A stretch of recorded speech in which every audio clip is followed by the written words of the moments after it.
Hello there, I'm the Kitty Box, and today I'll be doing something that I'm not doing that often, and if there will be enough people that like that, we can repeat something like this.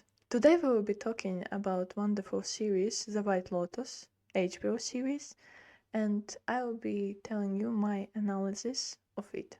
So I'm sitting in this exactly, so we can wipe together in this Hawaiian-like landish style.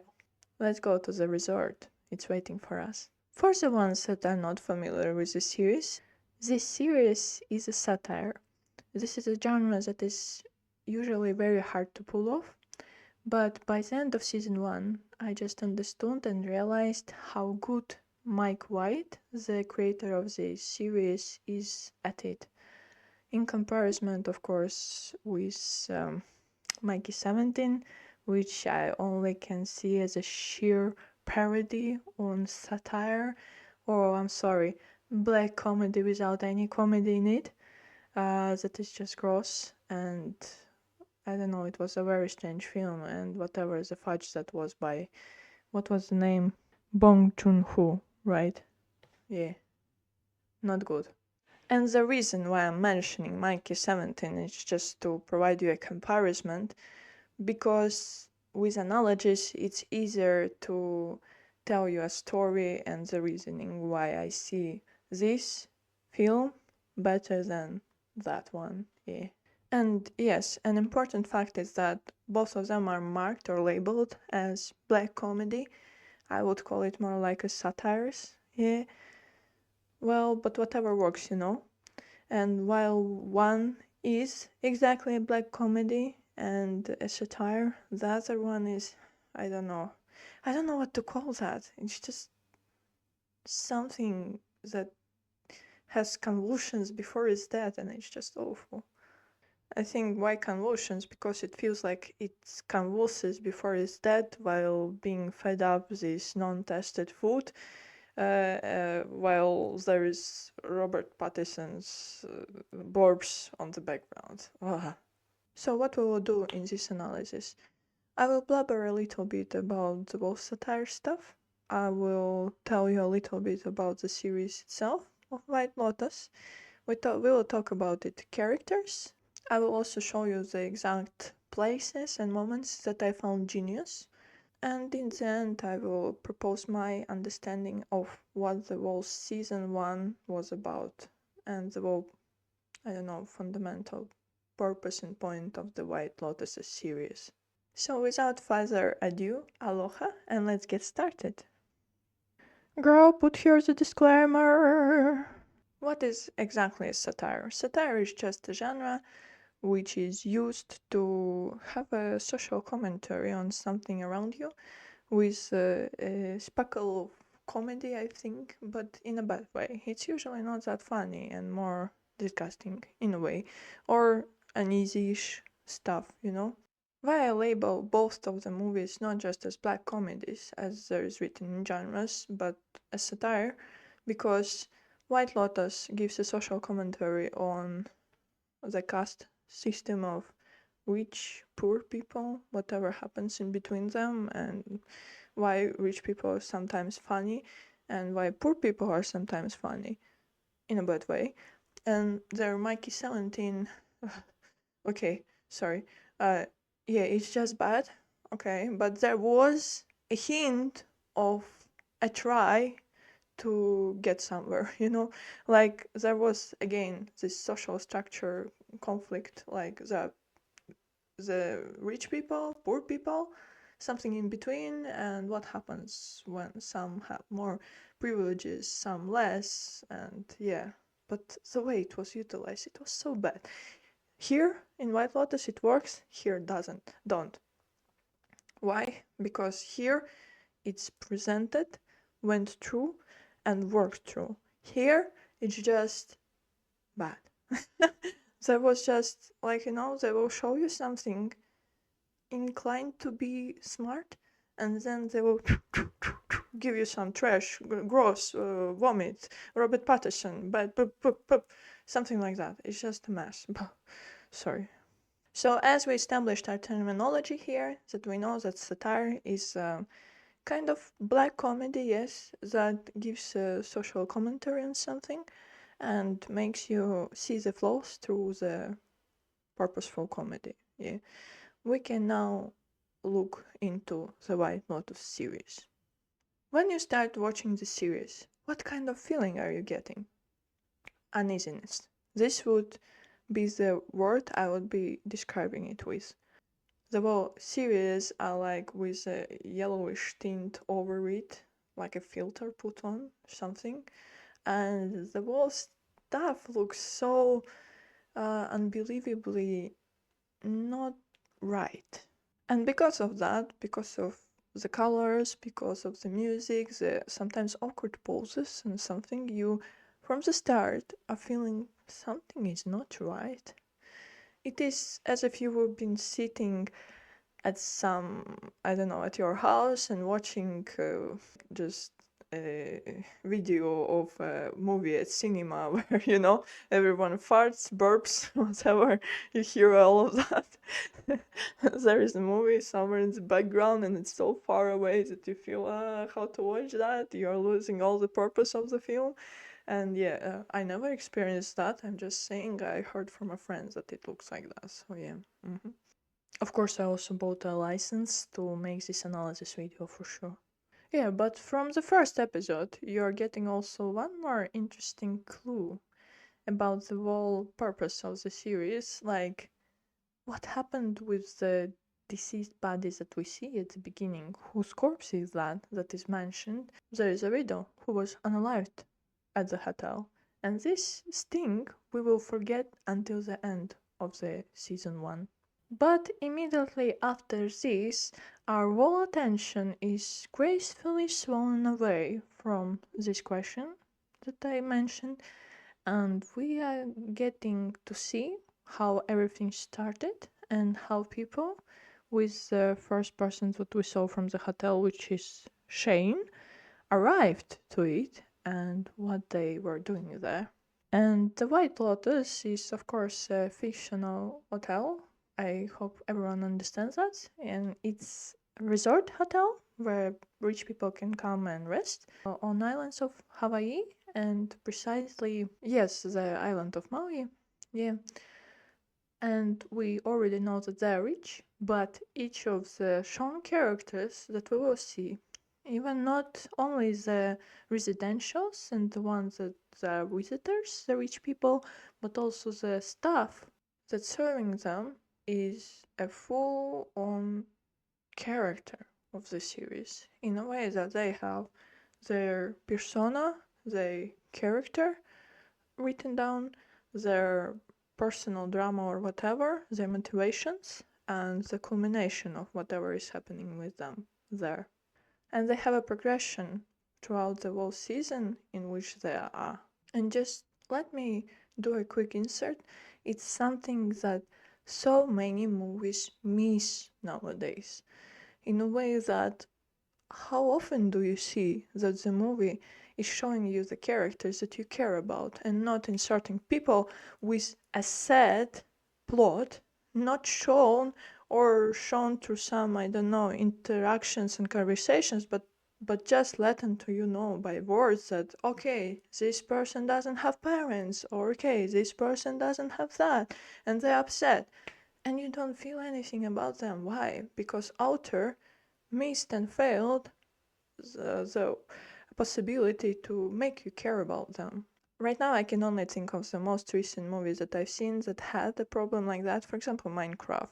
Or first of all, why the story plot was so cut up, and why the starting of the plot is so like messed up and thrown all the ways around. Like, we're shown something, we're told something by Steve. He just explains as the story, some parts of it. Movie is not showing us that. And then even him as a character, we don't know much. We know he likes mines, and he was a child, and he's the adult, and was office workers, and then he had a dog, and basically that's all that we know about him. And then the boy that's supposed to be one of the main characters, but you see him as just a very shallow character that has nothing to offer. Like, we know that he's smart, but why? And We never seen not his sister's parents, what happened to them. Like, in a way, we are proposed that they are orphans, and what, okay. They never mentioned them that much, except for a few seconds there and there. And that's all. Like, we never proposed the whole series and how it affected them. Just give them 5 minutes of screen time. Let them tell us about this in a way of interactions, and I don't know, something.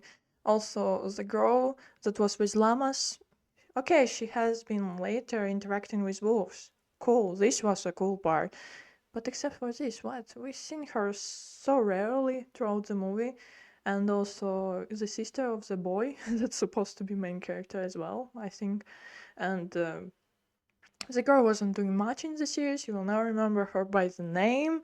She just was swinging a sword magically, and yeah, they built a mushroom house that we never seen them building. Yeah, we were just showing that, and yeah, it's just so bad. The best character there was Margosha. She had interpersonal conflict, she had drama behind her, the motivation why she became bad, and that, yeah, she hated art because her father hated her dancing, and when she went out and danced, everyone laughed at her. So, okay, when the small piglet come up to her and she was like, "Oh, show me the drawing," ha ha. Okay, this was funny. There was some reasoning behind that, and for Steve and others, whatever they're doing, they're just doing out of nowhere. Yeah, when Margosha was at the end, again doing her stuff like, come to me. Do you have a knife? No. Oh, Margosha, what are you doing? No, now I don't have. Is there a second knife? No. This was so funny. And the most funny part was where this villager started speaking in the after scenes. Yeah. And there is a problem when a movie doesn't have more to offer than just Margosha's plot and villager's plot, It's a little bit sad when the focus of the movie is Minecraft and Steve, I suppose, and the boy, I suppose. Yeah, everything felt like put on 3x speed or just, I don't know, mixed up and made into a movie, I suppose. It was just for haha moments here and there. This is as I've seen that, and the whole reason for this was the failure to propose the characters in a good way. Well, I don't hate the movie at all, but I'm just saying they could done much better if they fixed some plot holes and made it a little bit more believable to feel for characters, And there is where the White Lotus didn't miss, and why, even though it's kind of a difficult movie to watch in a way that, yeah, there's a lot of cringe and uneasiness that is purposely created, and you need to suffer through it to see the series, but it's good in a way that the characters are reasonable and they're very nice. I could become a little bit taller right now because I just fixed my chair a little bit. Don't mind me. I'm just growing. So yes, the White Lotus, each character has, as I said, motivation, personal drama, blah blah blah, personal beliefs, personal understandings. Maybe they're not so true, not so, I don't know, a good ones, but these are their own, because people can do mistakes, and we are shown the people that are not ideal or perfect. There is no oral description of whatever is happening on the screen. In comparison with other movies, you're not being taken for a child that is too stupid to understand what is happening on the screen. So we need to be get feeding by the Ace Ventura as he was feeding a small birdie in the nest, No, the author sees you as a grown adult that can watch the series and understand what was the meaning of happening on the screen. Or not understand, and it's your choice. You can just binge watch the whole series and just for fans, where there's occasional ha-has and babas and moments, and just cringe out of it if you want so, and no judge you. So yeah, the show is mature and the characters are mature. First point, good characters. Okay, then when we mentioned the yellowish tone and uneasiness, and it's the quirk of the show, the main one, I suppose, it makes you cringe in a good way. supposedly. Yeah. For example, each dialogue, each interaction are not being edited in a way. Of course, it was all the whole stuff. The whole thing was edited, but it was edited in a way so you would thought it's not being edited. Like when people speak, there are pauses in their speech. There is like an easy feeling when someone is awkwardly silenced, and for example, they're saying too much personal stuff that no one asked for. Like when Rachel was talking to the rich girlies that were just laughing at her in a way that they were asking her, "Oh, did you get married with that man? Oh, yeah. And did you meet on, I don't know, internet?" I suppose they meant Tinder or something. And she says, "No, just in real life." And like, "Oh," and there are more and more personal questions. And then when the Rachel, she returns back the question, "So why are you here with the family?" And they were like, just awkward silence. And just a hint of a smile on their faces. And Rachel was like, "Oh," and she realized that, okay, I gave up too much information for them to just have fun and to laugh at me. And this multiplies the uneasiness that you are getting from the beginning. And it helps you to understand that whatever is happening on the screen is not good or right. And you can see what is not good about our society right now. This is satire. But when we see the same one in Mickey17, it's just awful parody of, yeah, we see these rich, poor people, okay, we are starting to feel that something not right or what, but we are taken away by that. There's a threesome, there is some gagging, there is some burping and all of that, and this mess, sorry. But my personal favorite is that they killed for no purpose the alien baby stuff, the bug. I broke down crying of it because it was just so unpurposeful death, and that's all. There was no reasoning for that. There was no plot connection to it. Nothing. Just cringe for cringe. Haha. Funsies, I suppose. And when we are talking about conversations like this and uneasiness, there is also a part at which Mike White was very good. Chekhov's gun. What is Chekhov's gun? It's a phenomenon that when author places something in viewers or readers' circle of attention, and for example, if it's placed somewhere in the beginning of the story, and in Chekhov's story we had a gun placed on the wall that in the end it was used to shoot. So yeah, nothing that shows up on the screen is without a purpose. It's utilized later on, used somewhere, or has a meaning behind it later on, and we understand it later. And I saw that throughout the whole series, throughout the whole season 1, each time. For example, if we see a boy holding a console over his head while he's traveling to the pool, and he doesn't want his Nintendo Switch and phone get soaked, well, haha, we thought that right now he will drop it, or when he placed it on the counter, it will touch the water and they go dead. But surprisingly, it didn't happen. And I was like, huh, okay, maybe later. And later it happens, but just in different circumstances and in different ways. We understood that it will happen, and it happened just later. I think it was a personal joke from the author, like, haha, you thought it will happen, you will predict that. No, it didn't happen just in seconds after that, but after some episodes. So this was very clever. And you need to remember, everything that is made in this show is made for you to feel disgusted. I will repeat it 1, 2, 3, 400 times, but yeah, orally, if you look at all the dialogues, they're perfect in a way, but whatever happens helps you to understand. Even if you thought, okay, this character looks a little bit nice, they're not that bad, then oh no, they're bad.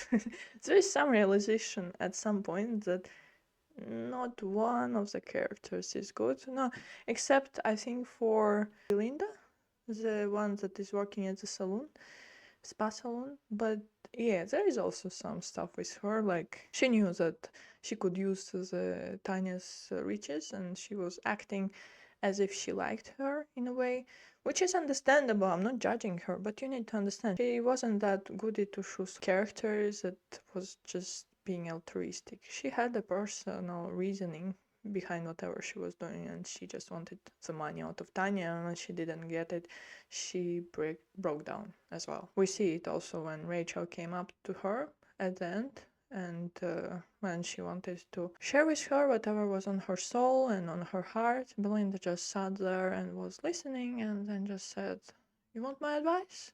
I have no advice, and left. This was just showing that even this positive, good character with good alignments, she first of all had some awkward moments with reciting some strange namings for mother and father, if you understand what I'm meaning. And another one is that she had not that altruistic reasoning behind whatever she was doing, and she didn't get what she was intending to get out of the relationships with Tanya. And it's interesting that whatever the characters say is also, as the rule of Chekhov's gun, is presented to you, and if it was presented and told to you, then it means it will be later on used in some way or another. And I will also show you one of the places that is not too spoilerish, I think, and I will show you what I'm meaning, that throughout different episodes we are having one conversation going on. It is with Sean's mother and Rachel.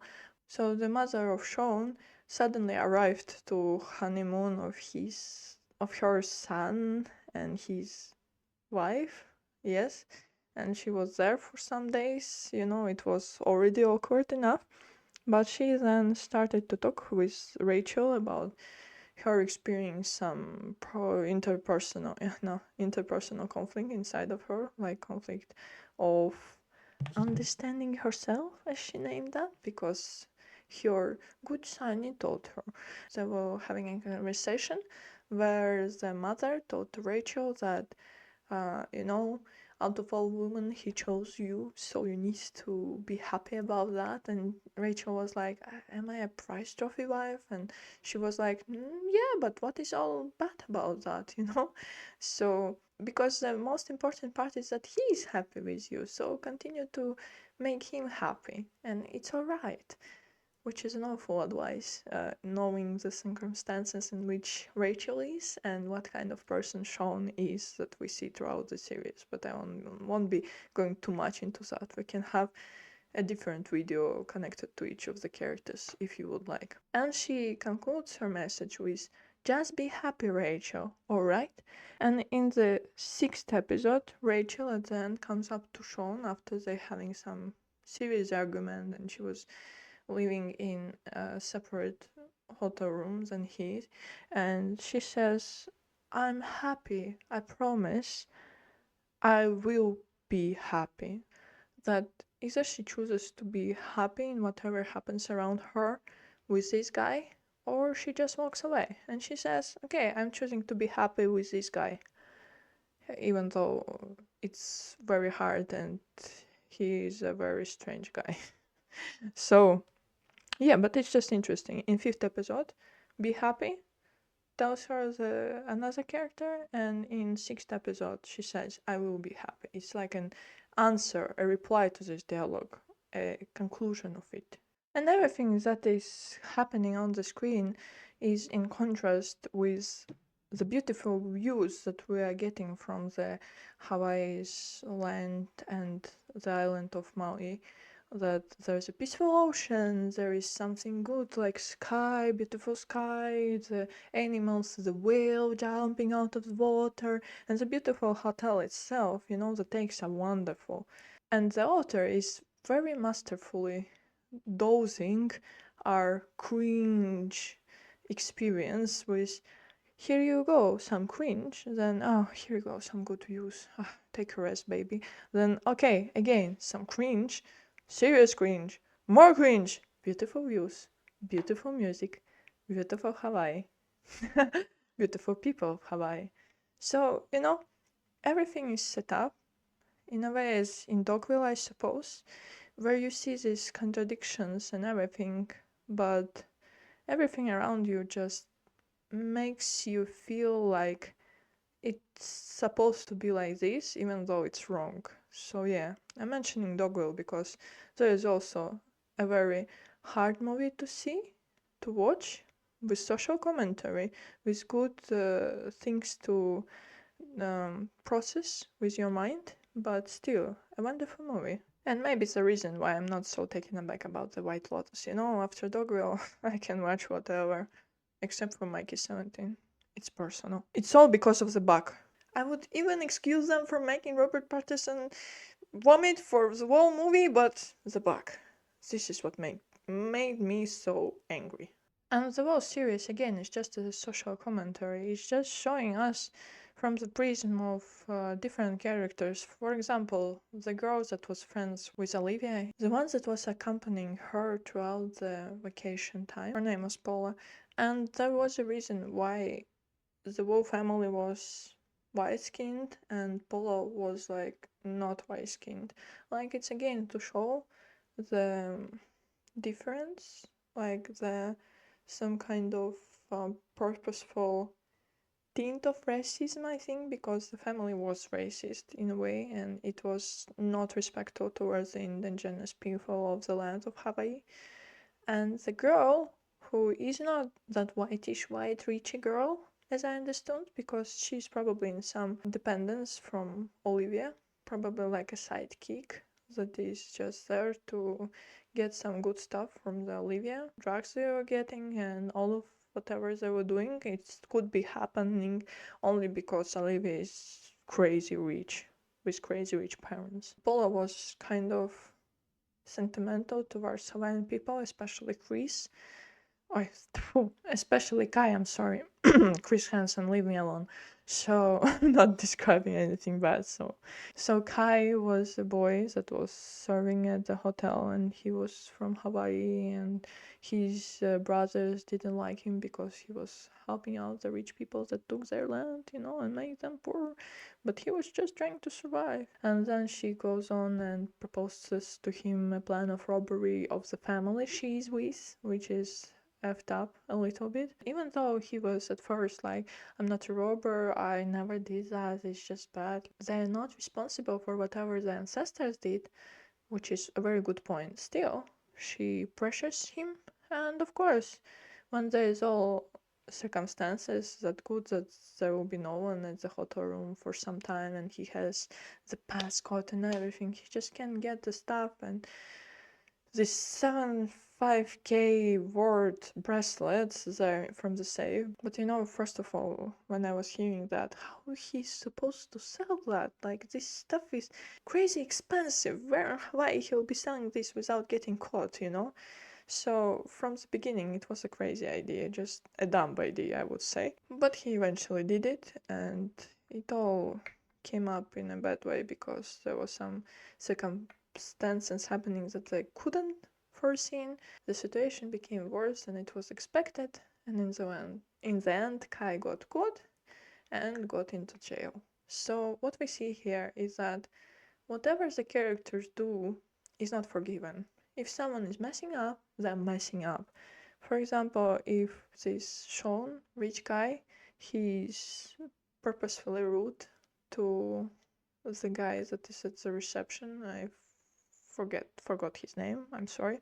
So then after that he's getting a date alongside the woman that is grieving her mother very loudly. So the series are not forgiving tiny mistakes of characters, and one way or another they're getting the results. For example, Kai got the result of getting into jail.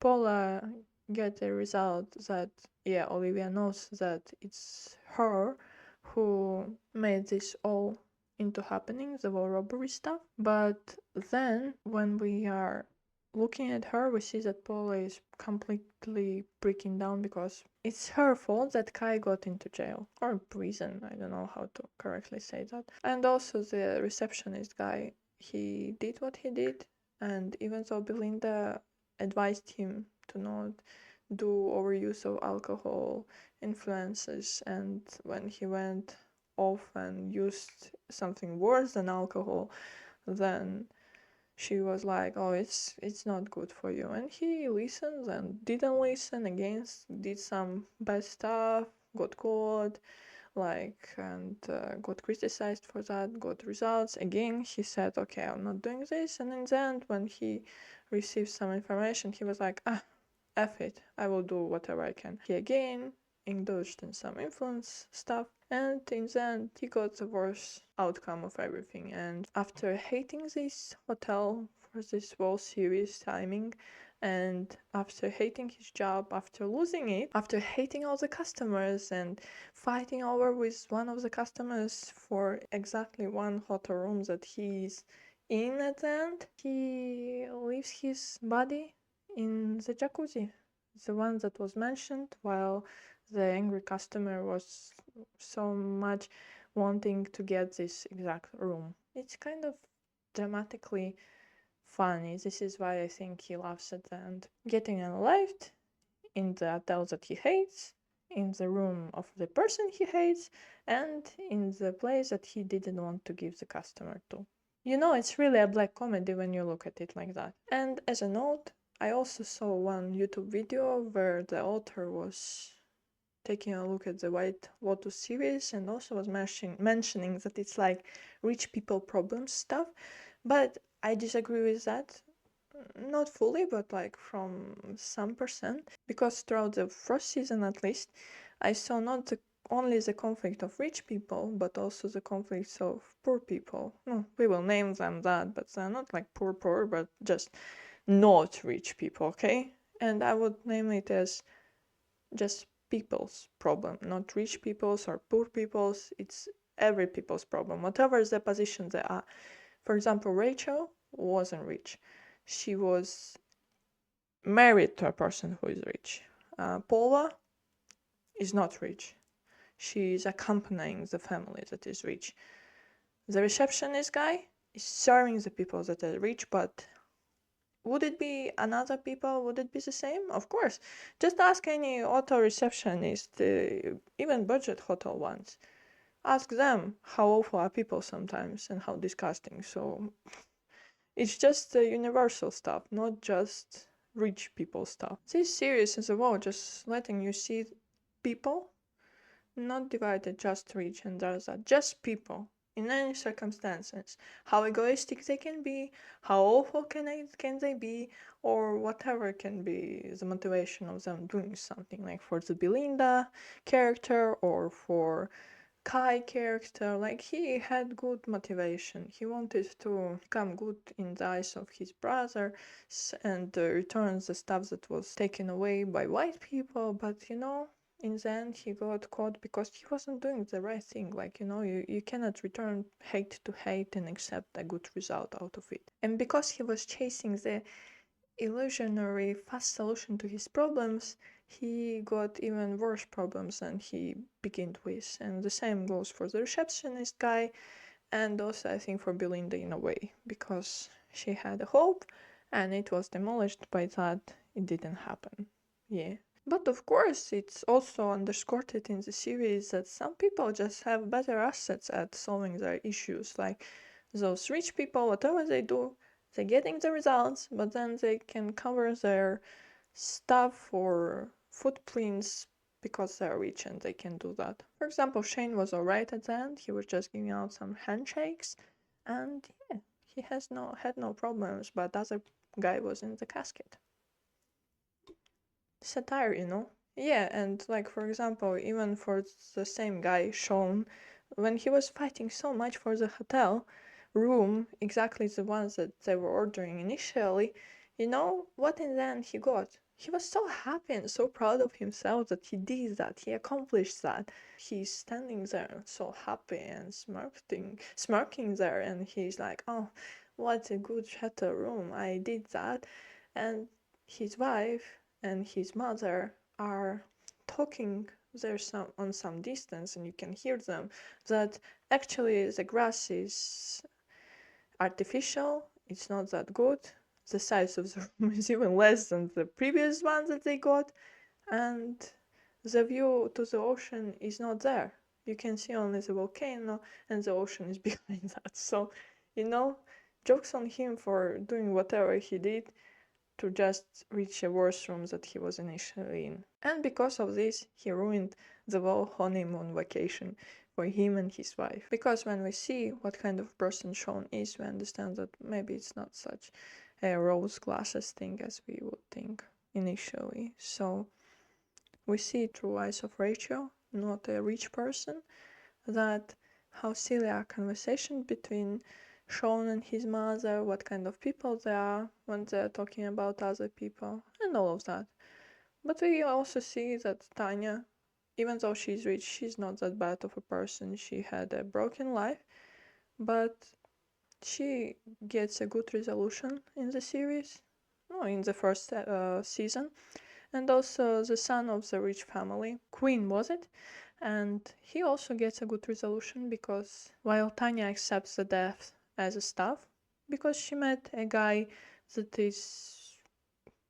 can leave the body at any moment right now because he's seriously ill. She finally gets herself to accept the death of her mother, and parts with her. And the queen, he is like understanding and realizing that actually the life that he was living until now was just a slow death, as he said. So these both characters are talking about the same event, which is death, but for one person they were very afraid of it, and the other person was all the time living through it in a way of just degrading as a child, because his parents didn't care about him, not a tiny little bit. Even when he said about his passions and all of that, they just dismissed it and said, you have all the money, why do you need to be poor and live on the beach and just swim on canoe with some sporty guys, Hawaiian guys? So, he wasn't one of the pack of these people, of his mother, father and sister, and he left and became happier for sure. And Tanya became happier because she parted with her mother and found the guy that she wants to be with. And you see that both of them were shown at the end of the episode at one time when they were accepting something. It was kind of a way for author to show us that they are very pretty alike characters and they have some problems in common. They both resolve it and came out with a good outcome in the season 1. Yeah, comparing to all of others. I think as a conclusion for this whole analysis, I would mention the quote of Queen's father when he says that inside of each man is a monkey and our life is just about taming this monkey. So I think that we all have our monkeys and each character of this series had their monkeys, and it's just shown that either they're taming them or they're going full on with their bad habits or bad decisions and getting worst of it. So when I finished season 1, it's just yesterday, I thought that I want to make this analysis. I will be watching the next seasons, but it's different stories, so I will not be surprised if it's worse or something. But season 1 is just perfect. And I just want to say, Mike White, wow. All that you did, the plot stuff, the character stuff, I respect you so much. The best possible way of presenting a story, making it continuous, having in your head whole plot that is getting to unveiled throughout the episodes. And this is hard, I tell you, as a person who writes stories herself. Yes, it's hard. It means the person fully understood what will be here, there, and here, and in the end, the result. And a note for myself, I would say that I had a small experiment going on with my boyfriend. He also tried to watch with me some episodes of season 1. Like, I think we managed to watch together the series until 3rd episode of season 1. And it was just too much for him. He's not up to such a cringe stuff as there is.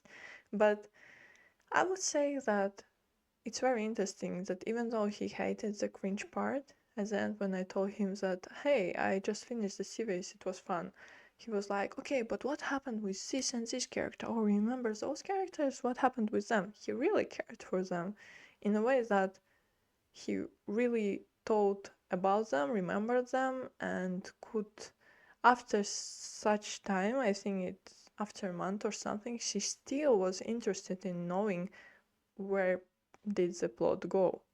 So I'm just trying to conclude that even if the person is not that much into black comedies or satires or gross films, I think it's pretty much obvious that the characters are masterpiece if even then the person cares about them. And it speaks volume, you know.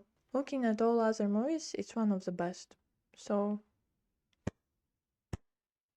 thank you for this wonderful series. Thank you for this wonderful season, for the characters, for the story. And you made me again believe that it's possible that people can do good movies.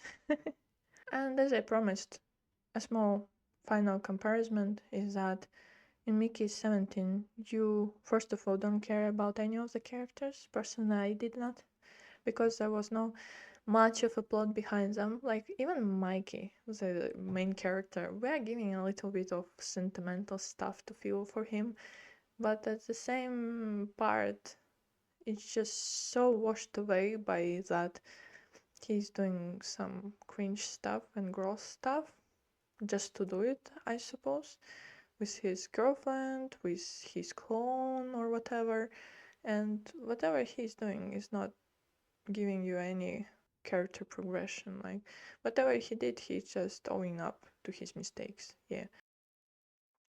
So I hope you enjoyed this video. It's the first one for me about movies analysis, and I hoped I gave you some insights about the White Lotus and explained to you why I like that and why would you be liking it. And if you've already watched the season 1, maybe I gave you some new information to think about. I will highly appreciate you commenting, giving me a like, subscribing to my channel. And if you can, let me know if you disagreed with me on some parts or whatever. Let's have the discussion in the comments. Or you can propose what kind of video I can do next, because I'm not against making part of my content on my various channel. I'm doing here any creative stuff that I'm coming up with. Yeah, you can propose to me. We can look into the characters of White Lotus or something different. Bye bye. Have a nice day. Meow.